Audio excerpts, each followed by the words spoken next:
Hey guys, welcome to 3 and Out. You can check out the podcast below in the description. And here's what I need you to do.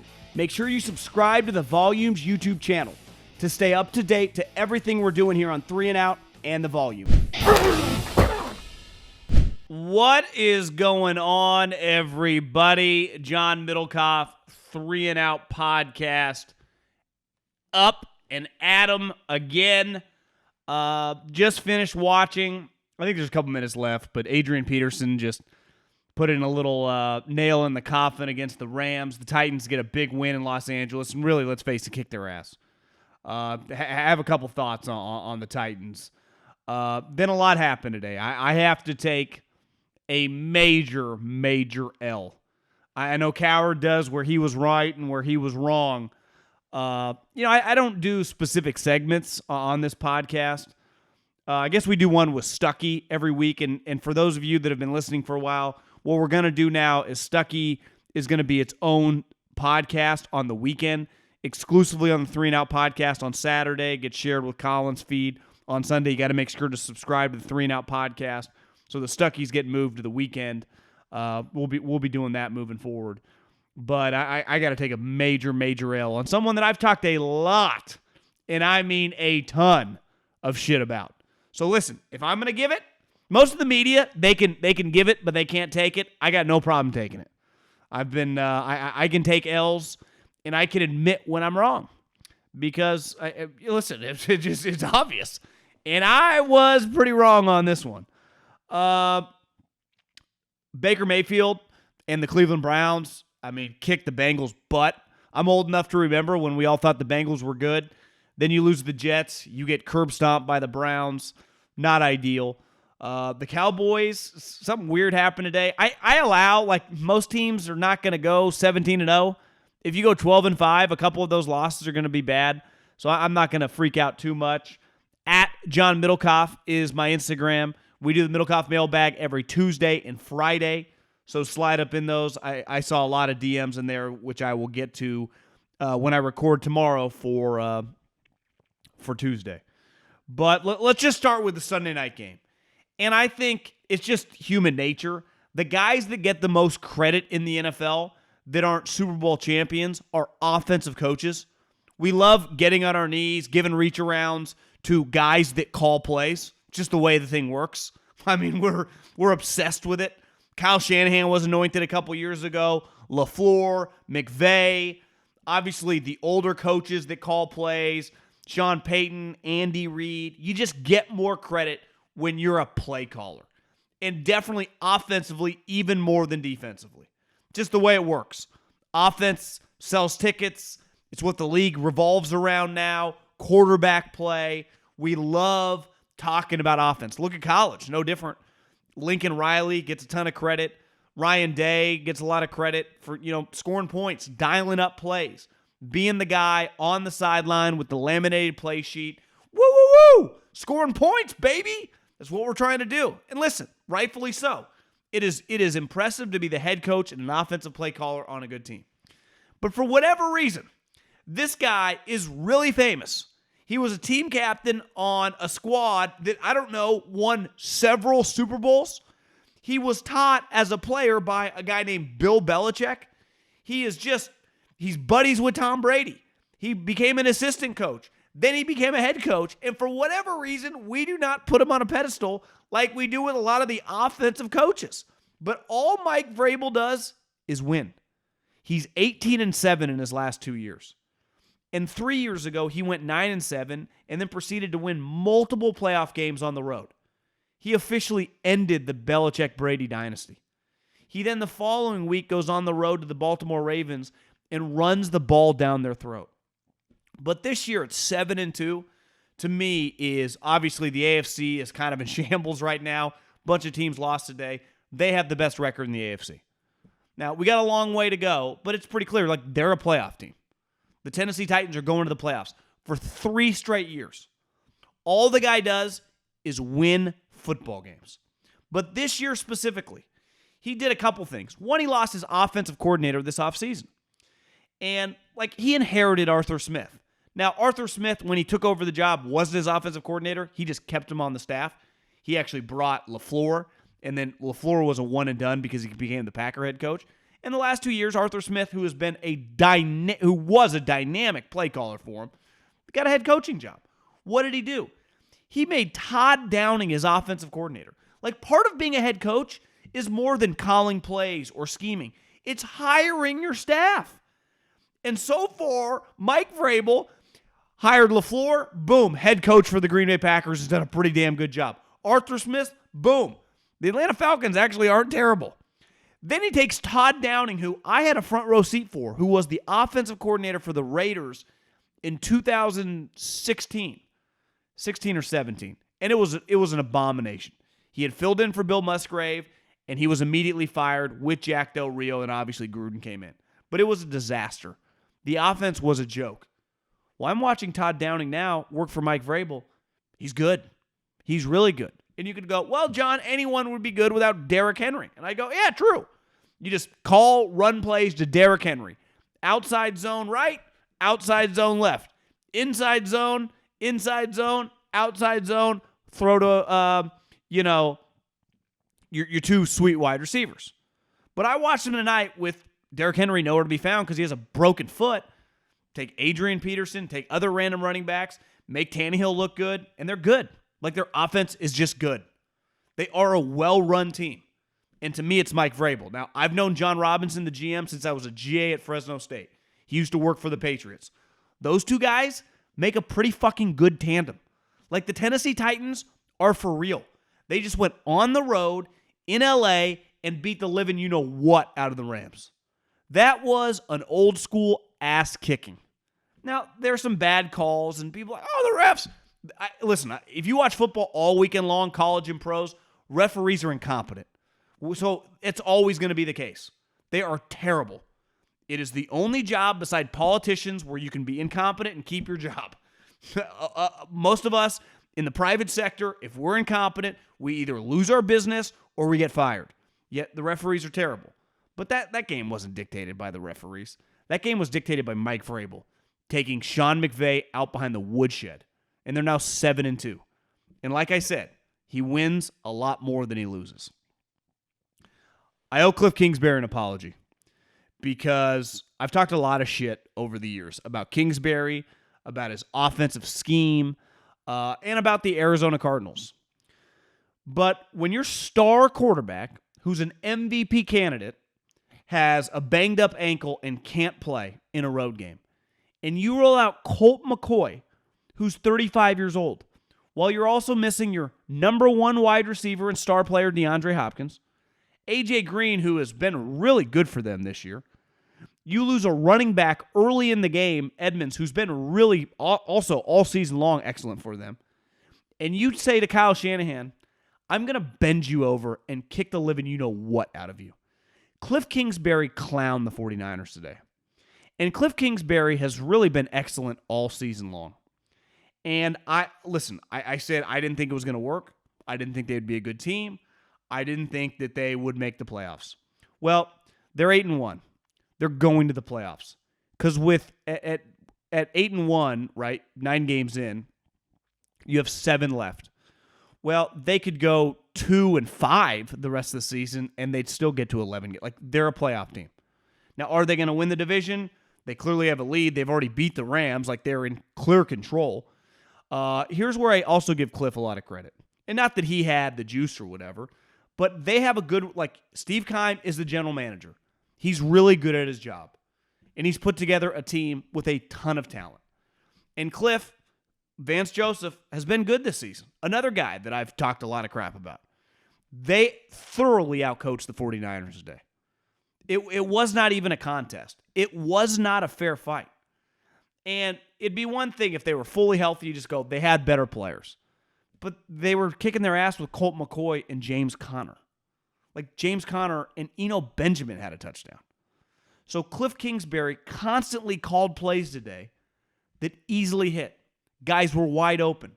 Whether it was a deep pass after a fumble, whether it was a screen on a third down, he had the perfect balance today of knowing everything he called worked. That's coaching. And ultimately, Kliff is paid to be the offensive play caller, right? That is kind of what he hangs his hat on. And he's been awesome all season long. And today, when you do that with your backup quarterback, Colt's basically a 35-year-old journeyman that most of us would say is not very good. He looked excellent today. I think he was 22 of 26. They came in ready. They came in prepared. They operated like they should win, despite missing a bunch of players, and that's coaching. That's having your team ready, because you're either coaching it or allowing it to happen. And right now, the 49ers are a disaster. Kyle Shanahan has lost the team in the sense of their offense isn't very good, their defense doesn't make any plays, and unlike Kliff and Keim, where there's a clear, this guy picks the players, you coach the team, Kyle's in this kind of weird zone where he has a GM in John Lynch, but ultimately Kyle's the boss. John Lynch works for Kyle Shanahan. Every player on that roster, Kyle Shanahan handpicked.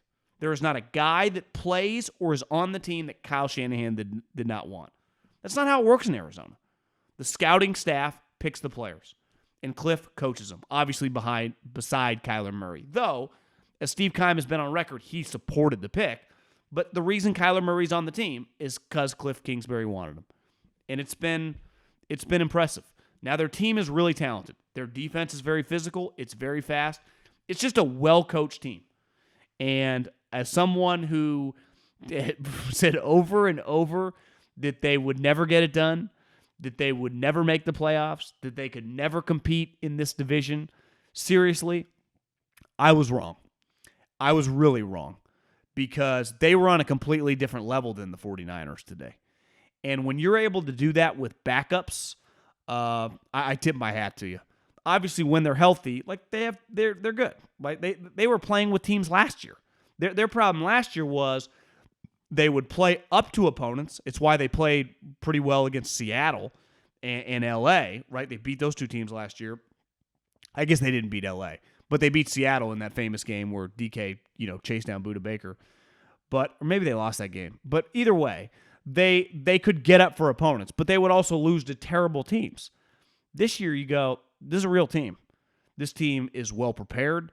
It's been really physical. And I called them soft a couple weeks ago, and a lot of people in the comments said I was a hater, and I probably was. I was a hater.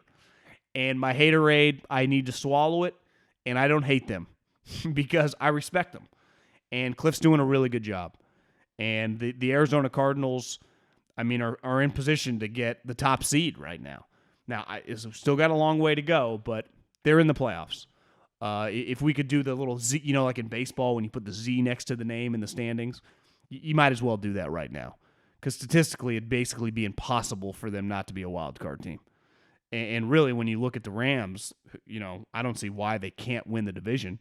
Seattle and the 49ers are both 3-5. So I apologize to Kliff. And like I've said, I've always respected the person, everything I ever heard about him, his work ethic. I didn't think he was like some party guy. I think he's the real deal as a guy. I just fundamentally don't love the offense. But the offense is working, and it's working pretty consistently. And when it works with a backup quarterback, I don't care how out of whack the 49ers defense is, you earn my respect. So I have to give it to the Arizona Cardinals. Really quick on the Cowboys game. I don't freak out that much. Like, you're allowed a bad loss during the season. Like I said, if you win 12 games this year, that means you're going to lose 5. And more than likely, 2 of those 5 losses are going to be against teams that aren't in the playoffs.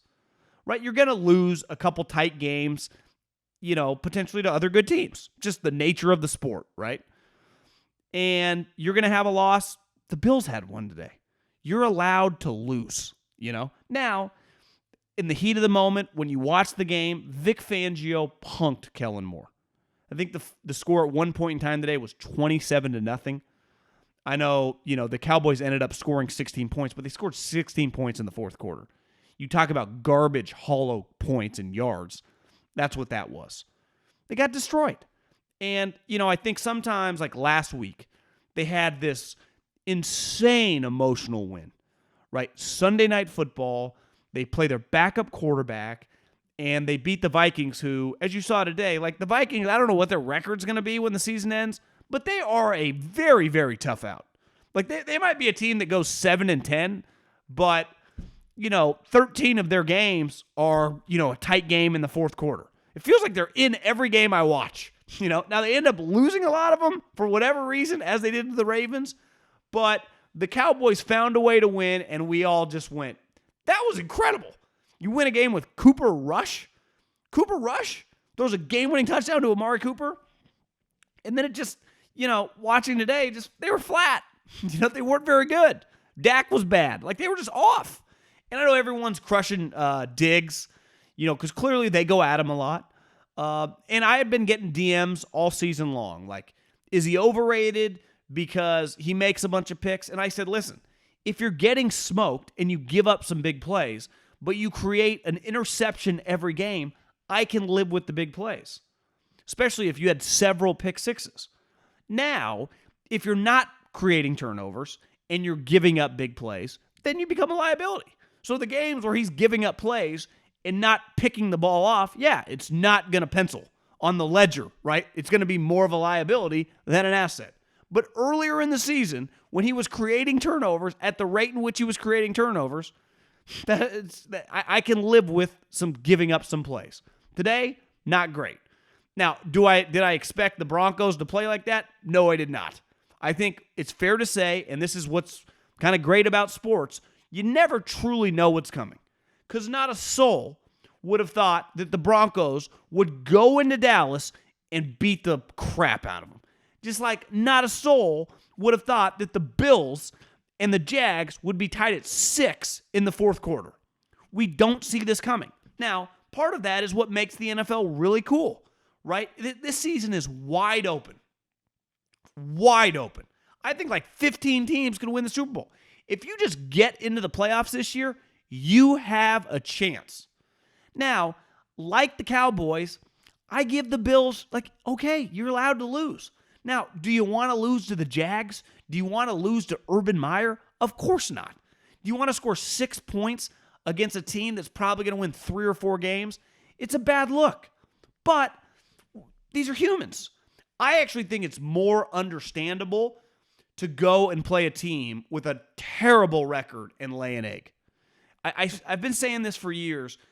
Bad loss, like if you're a good team and you play a team in November, December, and I'm looking at your record and you're 1-8 or 2-10, and I'm an 8-1 team or a 7-1 team, and I'm a team that's going to the playoffs, I understand where guys aren't as focused during the week.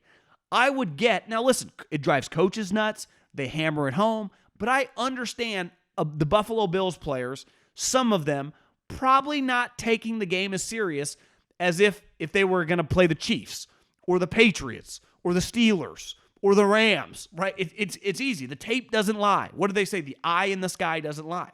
So when I see I have a big-time opponent, I'm going to focus a little bit more. When you go into a big job interview, you probably spend the week getting ready for it, right? When you've been working the same job for a couple years and you're like, just another Monday, you might not be as focused sometimes. It's human nature. Now, if the quarter's about to end and you got a big bonus, I bet you lock in those last couple weeks to get him to hit the quota, right? To me, that's where the Cowboys, the Broncos were 4-4. Now, they trade Von Miller, maybe in their mind as players, I don't even know if these guys care. Now, I don't think that impacts the players, clearly, but the Cowboys just laid an egg. So did the Bills, but I do think it's more understandable with the Bills because you just look at the Jags, you're like, this is a joke. Is this a real franchise? Even, I know the Jags won 9-6, but to me, the Jags and the Texans, it's just, what? Who can watch these teams play? I am proud to say that I didn't watch one snap of the Texans and the Miami Dolphins. That's just... But I get when teams are playing like those two teams, when you just look at someone's record and they're really bad, not taking them as seriously, right? Just no different than Baker Mayfield and the Browns, who kind of proved that, you know what? It's always something with Odell. And I saw so many former players that are on NFL Network and ESPN. It feels like they're all defending Odell. It's on Baker. It's on the Browns. We're always finding a way to make an excuse for the guy. It's always someone else's fault. Yeah, maybe it's Odell. Because I watched the Browns today beat the living crap, destroyed, dog walked, however you want to describe it, kick their butt. And Odell was no longer just kind of the negative elephant in the room. They didn't have to even think about it. Baker played free. Nick Chubb tore him up. And they were fine. That's why going back to the Bills and the Cowboys, like, they didn't have anything like that. They just played poorly. And you know what? A 17-game season, you're going to have 4 or 5 games where you play poorly. Now, if you're good enough, and the Cowboys have been this way, same with the Bills, where you can have a poor game and still win. And definitely the Bills, I mean, they easily could have won the game today. The Cowboys, they got rolled. They got destroyed. Now, I also don't think the Broncos, like, that's probably the best game the Broncos can play. Like, they don't have pitches like that in their bag. That's it. Like, they're a guy that throws 92 miles an hour that somehow struck the guy out throwing 100 miles an hour. I don't think we're seeing that again from them. But they brought it today. Because you know what? For them, they were playing the Cowboys, who were 6-1, who just came off this huge win at Minnesota. They took that shit seriously. And I think the Bills just probably overlooked them. Now, it was funny watching Josh Allen throw a pick to Josh Allen, watching Josh Allen get sacked by Josh Allen. But, you know, you're bound to lose some games. I don't really find it that big of a deal with either one of those teams. But, like, to me, the Niners losing to Kliff, like, that's a pretty big red flag. The Niners are kind of a joke right now. They're pretty embarrassing. They really are. Now, and part of that is, like, Kliff's good, and he took advantage of him, and he destroyed him. And he kind of ran circles around him all day long. And some of it was, you know, opportunities created by the Niners fumbling, but then the moment they'd fumble, he'd hit a big play. He'd set up a sweet screen play. He'd hit, you know, a long go route to Christian Kirk. He would create big plays. And it's something right now, for whatever reason, Kyle Shanahan can't create big plays. I have never seen a guy who's proven to be a really good play caller, who is a good offensive mind, be more out of whack. Now, part of it, Jimmy Garoppolo is not very good. And today's not Jimmy Garoppolo's fault, but he is an inaccurate quarterback. Every fucking ball he throws is 7 feet too high. And he's lucky he's got some athletic guys that can leap up in the air. But he never hits a guy in the numbers. And if this was like 1998 or 2002, back when guys would get destroyed over the middle, he would get guys killed. His entire offensive, all of his offensive weapons would be on injured reserve right now. Because all of them would have broken ribs, would be getting concussions. You know, if you were still allowed to headhunt, if Steve Atwaters and John Lynch's still played in the NFL, Jimmy Garoppolo would get all of his guys taken out because he throws every single human into harm's way. So, yeah, I don't even know what to say. But Kliff, he's the head coach of the number 1 seed in the NFL right now. Thanks for watching 3 and Out. You can check out the podcast below in the description, and make sure you subscribe right now to the Volumes YouTube channel.